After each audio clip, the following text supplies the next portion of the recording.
La sagesse, et la fausse sagesse, ont le pouvoir d'inspirer la peur. L'ignorance n'a pas honte de s'introduire dans la division des êtres en races. Le rouge était parmi la foule des jaunes. En rencontrant un autre rouge, tous deux se sont immédiatement repoussés.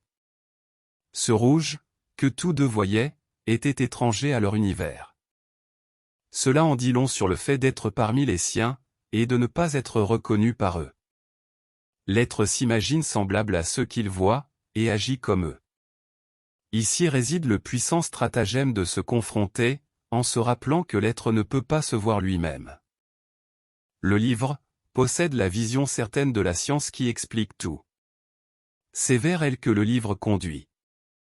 Pour cette raison, le livre est flexible et rigoureux, accessible et inaccessible, invisible et ouvert, proche et distant, perméable et impénétrable, agissant en lui-même, avec des réponses claires aux questions claires, et des réponses évasives, voire aucune réponse, aux questions égoïstes. Il n'y a aucun moyen de tromper sa sagesse, et pour ceux qui le recherchent avec des intentions égoïstes, le livre se présentera ouvertement devant eux, mais ne sera pas visible.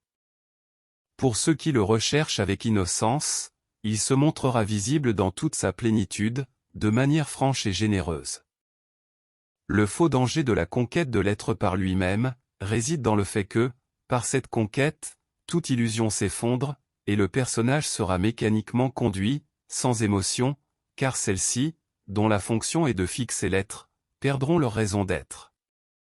La marionnette sera une marionnette, un objet accomplissant des tâches au sein de diverses compositions, dans des environnements tout aussi variés. Cette vision est, pour ceux qui restent attachés au monde des illusions, terrible et difficile à accepter, car vivre sans émotion, pour eux, c'est ne pas vivre, puisque toute relation repose uniquement sur les émotions.